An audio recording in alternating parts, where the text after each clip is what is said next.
ভাইরা আমার, গভীর মনোযোগ। আমি আপনাদের সামনে প্রথমেই বলে দিয়েছি, আমি আল্লাহর নবীর শান-মান নিয়ে কিছু আলোচনা করব। আমার নবী কেমন নবী ছিলেন? যিনি সাইয়্যিদুল মুরসালিন, খাতামান নবীন, নূরে মুজাসসাম, শাফিয়াল মুজনাবিন, ওই নবীর উম্মত হওয়ার জন্য কত নবী আল্লাহর কাছে কাঁদছে, কথা কোন ঠিক কিনা? আর আমরা ওই নবীর উম্মত হয়ে আমরা ওই নবীর উম্মত হতে পেরেছি, তাতে আমরা খুশি না বেজার? আরো জোরে বল, খুশি না বেজার? আমার নবী যখন যেই টাইমে যেই সময়ে আমার নবী দুনিয়ার মধ্যে এসেছিলেন, তখন মানুষ পাপাচার লিপ্ত ছিল। তারা সুদ খাইতো, তারা মদ খাইতো, অন্ধকার আচ্ছন্ন ছিল পৃথিবী। তখন আমার নবী যখন আসলেন, মায়াও এসেছে। জোরে জোরে কন্যা সুবহানাল্লাহ, আরো জোরে কন্যা সুবহানাল্লাহ। আমার নবী যখন আসলেন তখন দয়াও এসেছে। আমার নবী যখন আসলেন অহংকার চলে গেল। আমার নবী যখন আসলেন গীবত চলে গেল। আমার নবী যখন আসলেন সুদ চলে গেল। আমার নবী যখন আসলেন অন্ধকার দূর হয়ে দুনিয়া আলোকিত হয়ে গেল। জোরে জোরে কন্যা সুবহানাল্লাহ, আরো জোরে কন্যা সুবহানাল্লাহ। আমার আল্লাহ আমার নবীকে রাসূল বানিয়েছেন। রাসূল কোনো ছোট শব্দ না, আল্লাহর পরে স্থান হলো আমার নবীর, কথা কোন ঠিক কিনা? আমার আল্লাহ আমার নবীকে রাসূল বানিয়েছেন, তার মধ্যে সীমাবদ্ধ রইল না। আমার আল্লাহ আরো বলতেছেন, ওমা আরসালনাকা ইল্লা রাহমাতাল লিল আলামিন। জোরে জোরে কন্যা সুবহানাল্লাহ। ও নবী, আপনাকে দুনিয়াতে নবী হিসাবে শুধু প্রেরণ করি নাই, রাসূল হিসাবে শুধু প্রেরণ করি নাই, আপনাকে কুল কায়নাতের রহমত হিসাবে প্রেরণ করেছি। আরো জোরে কন্যা সুবহানাল্লাহ। এখন আমার নবী শুধু আপনার জন্য রহমত না, আমার নবী শুধু আমার জন্য রহমত না, আমার নবী কুল কায়নাতের মাওলার যত সৃষ্টি আছে সকল কিছুর জন্য আমার নবী রহমত। জোরে জোরে কন্যা সুবহানাল্লাহ। আমার নবীর শান কতভাবে বর্ণনা করেছেন, এই বর্ণনার মাধ্যমে আমার নবীকে দেখতে পেরেছেন। জোরে জোরে কন্যা সুবহানাল্লাহ।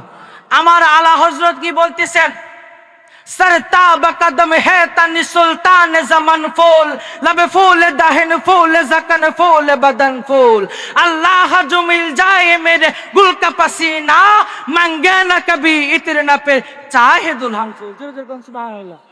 আল্লাহ হযরত বলেছেন, ও আমার সুলতান নবী, কামলিওয়ালা নবী, নূর নবী, ও আমার বাদশা নবী, আপনার মাথা থেকে পাও পর্যন্ত তো ফুল। জোরে জোরে কন্যা সুবহানাল্লাহ, আরো জোরে কন্যা সুবহানাল্লাহ। আমার কথা বুঝতেছেন? যখন আল্লাহ হযরত শুধু এটার মধ্যে থামেন নাই, আল্লাহ হযরত বলতেছেন, আরো কি বলতেছেন, লাবে ফুল দাহিন ফুল জাকান ফুল বাদান ফুল। ও নবী, আপনার ঠোঁট তো ফুল, ও নবী আপনার জবান তো ফুল, ও নবী আপনার বুক তো ফুল, আপনার সব কিছুই ফুল, তার মধ্যে সীমাবদ্ধ নয়। আল্লাহ হযরত আরো বলতেছেন, আল্লাহ जो मिल जाए मेरे गुल का पसीना मांगे ना कभी इत्र ना पे चाहे दुल्हन फूल। জোরে জোরে কোন সুবহানাল্লাহ। বলতেছেন, আল্লাহর কসম করে বলছি, যদি ওই নবীর দেখা পাইতাম, ওই নবীর আতর মুবারক, গাম মুবারক পাইতাম, তাহলে আমার আর কোনো আতরের প্রয়োজন ছিল না, আর কোনো ফুলেরও প্রয়োজন ছিল না। জোরে জোরে কন্যা সুবহানাল্লাহ, আরো জোরে কন্যা সুবহানাল্লাহ। সাহাবায়ে কেরাম আমার নবীকে কতই না ভালোবেসেছেন, শুধু আমার নবীকে ভালোবাসেন নাই, আমার নবীর সাথে যা কিছু জড়িত ছিল সব কিছুকে আমার সাহাবায়ে কেরাম ভালোবাসেন। জোরে জোরে কন্যা সুবহানাল্লাহ। দেখেন, শুধু তাই নয়, আনাস ইবনে মালিক রাদিয়াল্লাহু তাআলা আনহু থেকে বর্ণিত, তিনি কি বলছেন দেখেন, রাআইতু রাসূলুল্লাহ সাল্লাল্লাহু তাআলা আলাইহি সাল্লাম আল হাল্লাকু ইউহলিকুহু ওয়া তাফা বিহি আসহাবুহু ফামা ইউরিদুনা আন তাগাশারাতুন ইল্লা ফি ইয়াদি রাজুলিন। আনাস ইবনে মালিক রাদিয়াল্লাহু তাআলা আনহু বলতেছেন, আমি দেখতে পেলাম আমার নবী যখন খোরকা দিয়ে, চিরুনি দিয়ে আমার নবী যখন মাথা সেটি ছিল, তখন আমরা সাহাবায়ে কেরাম আমার নবীর চারপাশে হাজির হয়ে গেছি, যাতে আমার নবীর চুল মুবারক মাটিতে না পড়ে, কারো না কারো মধ্যে হাতের মধ্যে পড়ে, কারণ আমার নবীর চুল মুবারক মাটিতে পড়তে পারে না, আমার নবীর চুল মুবারক হাতে পড়বে। জোরে জোরে কন্যা সুবহানাল্লাহ। সবাই নারে তাকবীর।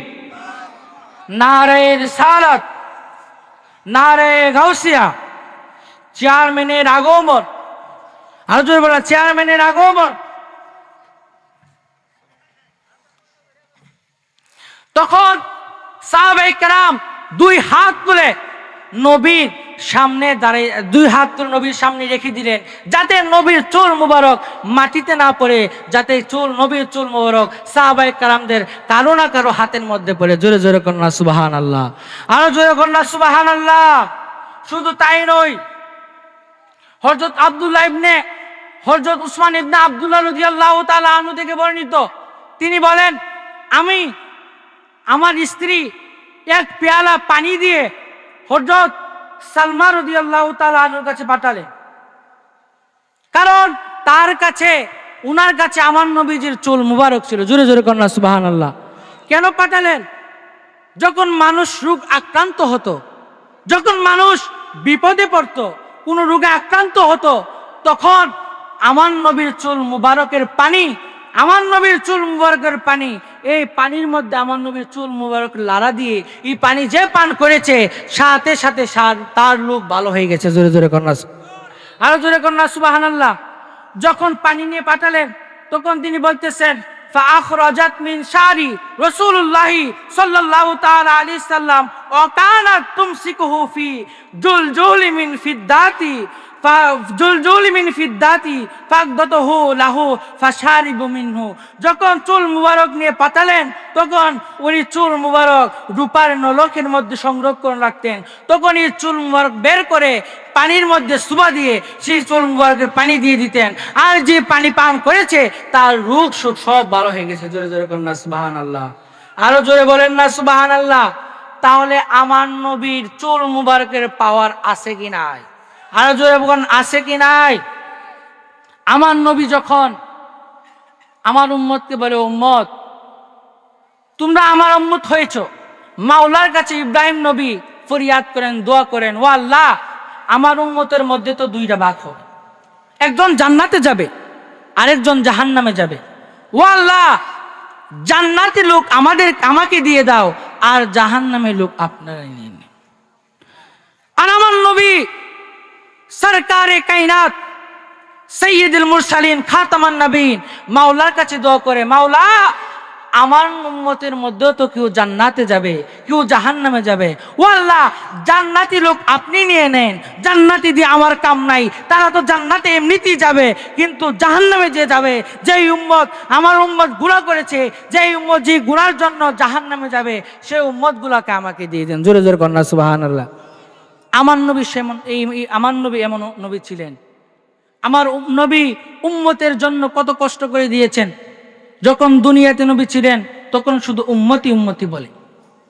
সেই নবী কত শায়ের আমার নবীর শানে লেখে নবীর সাক্ষাৎ পেয়েছি। আমরা নবীর সাক্ষাৎ পেতে চাই কি চাই না? আর জোরে কোন চাই কি চাই না? জুনাইদ বাগদাদি তিনি যখন হজে গেলেন, তখন হজের মধ্যে তাওয়াফ করে লাব্বাইক আল্লাহুম্মা লাব্বাইক লাব্বাইক লা শারীকা লাকা লাব্বাইক পরে কি পড়ে না? যখন পড়তে লাগলেন, তখন জুনাইদ বাগদাদি দেখতে লাগলেন এক যুবক সি দোয়া পড়ে না। কি পড়ে? যুবক সি দোয়া না পড়ে যুবক বলে আসসালাতু আসসালামু আলাইকা ইয়া রাসূলুল্লাহ, আসসালাতু আসসালামু আলাইকা হাবিবাল্লাহ। জোরে জোরে করুন সুবহানাল্লাহ। তাহলে হাকিকত আছে কি নাই? যখন জুনাইদ বাগদাদি বললেন, তুমি এগুলা কি করছো? সেই দোয়া না পড়ে তুমি নবীর উপরে দুরূদ কেন পড়ছো?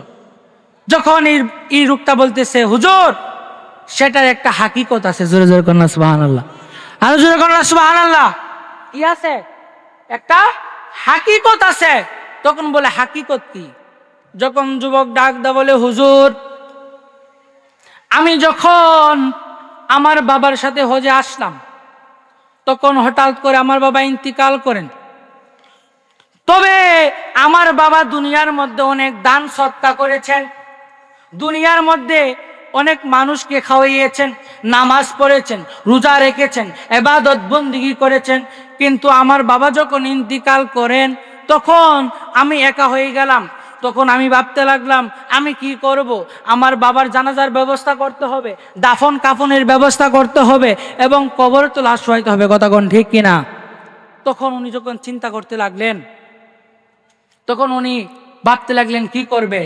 তখন হঠাৎ করে ওর বাবার দিকে তাকিয়ে দেখে ওর বাবার চেহারা অনেক বিকৃত হয়ে গেছে। কি হয়ে গেছে? চেহারা স্বাভাবিকভাবে আর নাই, চেহারা বিকৃত হয়ে গেছে। তখন ও কি করবে? তখন এমন বিকৃত হয়েছে, ও নিজের বাবাকে দেখে ভয় পাচ্ছে। কি পাচ্ছে? নিজের বাবাকে দেখে ভয় পাচ্ছে। তখন বলতে লাগলেন, হুজুর, আমার বাবার জানাজার জন্য কাকে আহ্বান করব? আমার বাবার জানাজার জন্য কাকে এলান করব? আমি তো নিজে আমার বাবাকে দেখতে ভয় পাচ্ছি। তখন সেই কথা যখন ভাবতে লাগলেন, তখন দবদবা সাদা একজন নুরানি চেহারার মানুষ হাজির হয়ে গেলেন। জোরে জোরে কন্যা সুবহানাল্লাহ। যখন হাজির হলেন তখন বলতে লাগলেন, বাবা তুমি এত তোমাকে চিন্তিত দেখাচ্ছে, কারণ কি? তখন এই যুবক বললেন, হুজুর, আমার বাবা ইন্তিকাল করেছেন। আমার বাবা ইন্তিকাল করার পর চেহারা বিকৃত হয়ে গেছে হুজুর। আমার বাবার জানাজার ব্যবস্থা করতে হবে, আমার বাবার জানাজার ব্যবস্থা করতে হবে, কিন্তু আমি তো আমার বাবাকে দেখি ভয় পাচ্ছি, কাকে আমি এলান করব? তখন দবদবা সাদাওয়ালা নুরানিওয়ালা মানুষ বলতেছে, তুমি চিন্তা করো না, আমি এসে গেছি। জোরে জোরে কন্যা সুবহানাল্লাহ। কি বলেছেন? তুমি চিন্তা করিও না, আমি এসে গিয়েছি। তখন উনি ওই ব্যক্তির পাশে গেলেন। লাশের পাশে যখন গেলেন, তখন এই নুরানি হাত যখন ওই ব্যক্তির চেহারার মধ্যে লেগেছে, সাথে সাথে ওই ব্যক্তির চেহারা বিকৃত থেকে নুরানি হয়ে গেছে। জোরে জোরে কন্যা সুবহানাল্লাহ। আরো জোরে কন্যা সুবহানাল্লাহ। তখন দাফন কাফনের ব্যবস্থা করা হলো। দাফন কাফনের ব্যবস্থা করা হলো, সব কিছু কমপ্লিট। তখন ওই লোকটা ভাবতে লাগলো, আমার বাবার চেহারা এত বিকৃত ছিল, কিভাবে এত নুরানি হয়েছে? ওই লোকটা কোথা থেকে এসেছে? ওই লোকটা কোথায় থেকে এসেছে? ওই লোকটাকে ওর জানার জন্য ভিতর অস্থিরতা কাজ করছে। তখন অস্থিরতা যখন কাজ করছে, সব শেষ হয়ে গেছে। তখন ওই নুরানি দবদবা সাদাওয়ালা লোকটা চলে যাচ্ছে। তখন ওই লোকটা কদমে 2 হাত ধরলেন। কি ধরলেন? কদমে 2 হাত ধরলেন। বললেন, হুজুর, আমার বাবার চেহারা বিকৃত হয়েছে, আমার বাবার জানাজার ব্যবস্থা করলেন, দাফন কাফনের ব্যবস্থা করলেন, কিন্তু আপনি হঠাৎ চলে যাচ্ছেন। হুজুর, আমি তো একা হয়ে যাব, আপনি কোথায় থেকে এসেছেন? আপনি কে? আমাকে একটু পরিচয় দেন। জোরে জোরে কন্যা সুবহানাল্লাহ। আরো জোরে কন্যা সুবহানাল্লাহ। সেই কথা যখন বললেন, তখন ওই দবদবা সাদাওয়ালা বলতেছে, আমি হলাম রাহমাতাল লিল আলামিন। তোমার বাবা দুনিয়ার মধ্যে নামাজ পড়েছে, রোজা রেখেছে, হজও করতে এসেছে, হজও করেছে, যাকাতও দিয়েছে, কিন্তু সব লোক দেখানো রিয়া সম্প্রদায় করেছে। তোমার বাবা সব দেখানো দেখানো আমল করেছে, কিন্তু তোমার বাবার একটা আমল ছিল, সেই আমল হলো নবী কামলিওয়ালার প্রতি, নবী কামলিওয়ালার উপর দুরূদ শরীফ পাঠ করা। এই দুরূদ শরীফ পাঠ করে তখন তোমার বাবা ইন্তিকাল করেছে। ফেরেশতা আমাকে বলছেন, ইয়া সরকারে আলম, ও নবী, আপনার উম্মত একজন মদিনা শরীফের মধ্যে ইন্তিকাল করেছে। ও নবী, আপনার উম্মত চেহারা বিকৃত হয়ে গেছে। সেই কথা যখন শুনলাম, তখন আমি আর মদিনা শরীফ থাকতে পারি নাই, আমি তোমার বাবার সামনে এসে গেলাম। জোরে জোরে কন্যা সুবহানাল্লাহ। আরো জোরে কন্যা সুবহানাল্লাহ। সুবহানাল্লাহ কইতে আপনাদের বই হচ্ছে? আরো জোরে কন্যা সুবহানাল্লাহ। সেই নবীকে, সেই নবীর উপর দুরূদ পড়লে লাভ হয় না লস হয়? কথা কোন লাভ হয় না লস হয়? আমরা নবীকে দুরূদ দিলে অনেক মানুষে বেদাত ফুতোয়া দেয়। কথা কোন ঠিক কিনা? আরো জোরে কোন ঠিক কিনা? এই জন্য তো সাহেব বলেছে, নবীর তাজিমে একটু দাঁড়ালে কত জনে কত কথা কয়। কথা কোন ঠিক কিনা? নবীর তাজিমে দাঁড়ালে আমাদের বেদাত ফুতোয়া দেয় কি দেয় না? সেই জন্য তো সাহেব বলতেছে, নবীর তাজিমে একটু দাঁড়ালে কত জনে কত কথা কয়, দিলে সালামি আমরা তো জানি, এ দিলে শান্তি কেমন হয়। নবীকে সালাম দিলে দিলে শান্তি হয় কি হয় না? আরো যেরকম হয় কি হয় না?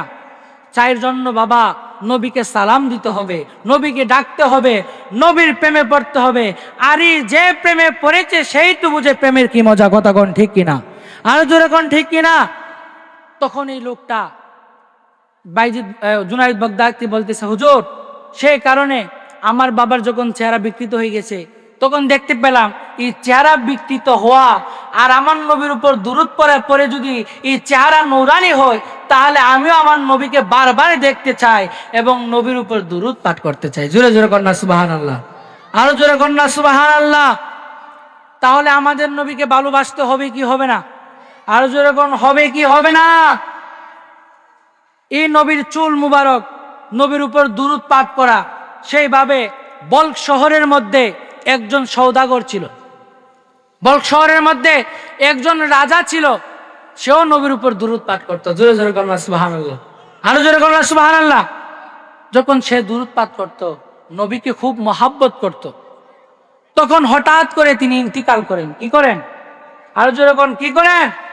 তিনি যখন ইন্তিকাল করেন, তখন ইন্তিকালের পরে ওনার ছেলে মেয়েরা যারা আছে তারা সম্পত্তি ভাগাভাগি করার জন্য একে অপরের সাথে আলাপ করছে।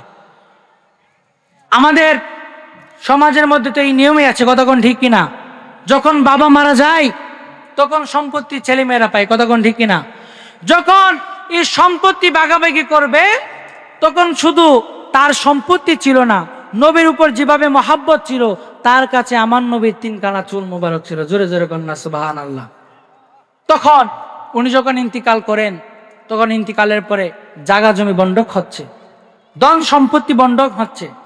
তখন বন্ডকের মধ্যে ওই বড় ছেলে ডাক দা বলে, ভাই, ছোট ভাই, জায়গা জমি তো বন্ডক করলাম, ধন সম্পদ তো বন্ডক করলাম, সব কিছুই তো বন্ডক হয়েছে, কিন্তু এই চুল মুবারক কি করবা? যেহেতু এখানে 3 কানা চুল মুবারক আছে, তুমি 1 কানা নাও, আমাকে 1 কানা দাও, আরেক কানা চুল মুবারক খণ্ডন করে, আরেক কানা চুল মুবারক 2 ভাগ করে অর্ধেক তুমি নিয়ে নাও, অর্ধেক আমাকে দিয়ে নাও। জোরে জোরে কন্যা নাউজুবিল্লাহ, আরো জোরে কন্যা নাউজুবিল্লাহ। তখন বড় ছেলে যখন নবীর চুল মুবারক যখন ভাগ করার জন্য কথা বললেন, তখন ছোট ছেলে ডাক দিয়ে বলে, ভাই, তুমি আমার বাবার সম্পত্তি ভাগ করলা, জায়গা জমি ভাগ করলা, সব কিছু ভাগ করেছো, তা আমি মেনে নিয়েছি, যেভাবে বলেছ সেইভাবে আমি মেনে নিয়েছি, কিন্তু কামলিওয়ালা নবী চুল মুবারক 2 খণ্ডিত হতে আমি দিব না। জোরে জোরে কন্যা সুবহানাল্লাহ, আরো জোরে কন্যা সুবহানাল্লাহ। তখন বড় ছেলে বলতেছে, তোমার যেহেতু চুল মুবারকের মধ্যে এতই প্রেম থাকে, এতই ভালোবাসা থাকে, তাহলে তুমি চুল মুবারক নিয়ে নাও আর সম্পত্তি আমাকে দিয়ে দাও। জোরে জোরে কন্যা নাউজুবিল্লাহ। আমার নবীর ভালোবাসা অনেকে করতে পারে না, যে ভালোবাসতে পারে তাকে আমার নবী দেখা দেয়, যে ভালোবাসতে পারে, যে আমার নবীকে ডাকার মতো ডাকতে পারে, আমার নবী তার সাথে সাক্ষাৎ করে। জোরে জোরে কন্যা সুবহানাল্লাহ। তখন ছোট ছেলে বলতেছে, ঠিক আছে ভাই, আমার নবীর চুল মুবারকের জন্য যদি এই সম্পত্তি ছাড়তে হয়, ছাড়তে রাজি আছি, শুধু সম্পত্তি কেন, আমার জীবনও দিতে রাজি আছি। জোরে জোরে কন্যা সুবহানাল্লাহ, আরো জোরে কন্যা সুবহানাল্লাহ। তখন বলতে লাগলো, ঠিক আছে, তুমি সম্পত্তি নিয়ে নাও, এসব সম্পত্তি আমার দরকার নাই, কামলিওয়ালা নবীর চুল মুবারক নিয়ে আমি দিন কাটাবো। সেই কথা বলে ভাই বলেছে, ঠিক আছে, তুমি সম্পত্তি দিয়ে যাও, আর এই 3 কানা চুল মুবারক নিয়ে যাও। তখন ছোট ভাই যখন এই 3 কানা চুল মুবারক নিলেন, নেওয়ার পর ছোট ভাই এই বাড়ি থেকে, এই বাবার রাজ্য থেকে বের হয়ে গেলেন। বের হয়ে যখন গেলেন, তখন উনি এক স্থানে গেলেন, এই নবীর চুল মুবারকের তাজিম করত। প্রত্যেক সময় নামাজের পরে নবীর উপর দুরুদ সালাম পাঠ করত। যখন আমার নবীকে ভালোবাসতে লাগলো, যুবক চুল মুবারকে যখন আদব দেখাতে লাগলো, নবীকে যখন ভালোবাসতে লাগলো, ভালোবাসতে বাসতে বাসতে বাসতে হঠাৎ দেখতে পাওয়া যায়, ওই যে বড় ছেলে নবীর চুল মুবারক 2 খণ্ডিত করার জন্য বলেছিল, তখন ওই বড় ছেলের সম্পত্তি আস্তে আস্তে ধ্বংস হতে হতে সে ভিখারি হয়ে গেল। জোরে জোরে কন্যা সুবহানাল্লাহ। তাহলে নবীর শানে বেয়াদবি করলে তার জীবন ধ্বংস হয় কি হয় না? আরো জোরে কোন হয় কি হয় না? সেইভাবে আমার নবীর শানুমান নিয়ে আলোচনা করতে হয়। যখন এই ছেলে যখন তা করলেন, তখন এই ছেলে হঠাৎ করে ইন্তিকাল করলেন। কি করলেন? হঠাৎ করে ইন্তিকাল করলেন। ইন্তিকালের পরে যখন ইন্তিকাল করলেন, আমার নবী ওই সময়ের মধ্যে ওই গ্রামের মধ্যে একজন বুজুর্গ ছিল, আমার কামলিওয়ালা নবী কেমন নবী, আমার নবীর উপর যদি আপনি খাস করে দুরূদ পড়তে পারেন, আমার নবীকে ডাকার মতো ডাকতে পারেন, আমার নবী যে কোনো সময় আপনাকে দেখা দিতে পারে। জোরে জোরে কন্যা সুবহানাল্লাহ, আরো জোরে কন্যা সুবহানাল্লাহ। যখন ওই লোক, ওই সময়ের মধ্যে ওই গ্রামের একজন বুজুর্গ লোক ছিল, সেই লোকও আমার নবীর শানে দুরূদ পড়তো, নবীর পাক সাল্লাল্লাহু আলাইহি সাল্লামের শানে দুরূদ পাঠ করতো। তখন হঠাৎ করে রাত্রে আমার নবী ওই ব্যক্তিকে দেখা দিলেন। জোরে জোরে কন্যা সুবহানাল্লাহ। দেখা দিয়ে বলতেছেন, তুমি ওই গ্রামের কোনার মধ্যে দেখবে একজন ব্যক্তি মারা গেছে, তার জানাজার ব্যবস্থা করবা, দাফন কাফনের ব্যবস্থা করবা, এবং সারা গ্রামের মানুষকে বলে দিবা, যার যে আশা আছে, যার যে মান্যত আছে, যার যে ইচ্ছা আছে, সেই ইচ্ছা যাতে ওই ব্যক্তির কবরের পাশে ছায়। আমার কামলিওয়ালা বলে দিয়ে যাচ্ছি, আমি কামলিওয়ালা বলে দিয়ে যাচ্ছি, যে যে আশা পাবে, যে যে আশা করবে ওই ব্যক্তির কবরে, তার আশা পূর্ণ হয়ে যাবে। জোরে জোরে কন্যা সুবহানাল্লাহ, আরো জোরে কন্যা সুবহানাল্লাহ। তখন দেখতে পাওয়া যায় সেই লোক আল্লাহর ওলি হয়ে গেল, এমনকি মানুষ তাকে সম্মান করতে লাগলো। তার কবরের পাশে গেলেও মানুষ জুতা হাতে নিয়ে হেঁটে হেঁটে যাইতো, গাড়ি দিয়ে চলাফেরা করতো না। ওই লোক আমার নবীকে ভালোবেসে আল্লাহর ওলি হয়েছে, আমার নবীকে ভালোবেসে আল্লাহর ওলি হয়েছে। আর যেই ব্যক্তি আমার নবীকে ভালোবাসে নাই, ওই লোক কি করেছে, আস্তে আস্তে অধপতন হয়ে সে গরিব কাতার হয়ে গেল, সে গরিব হয়ে সেও ইন্তিকাল করলো। জোরে জোরে কন্যা সুবহানাল্লাহ।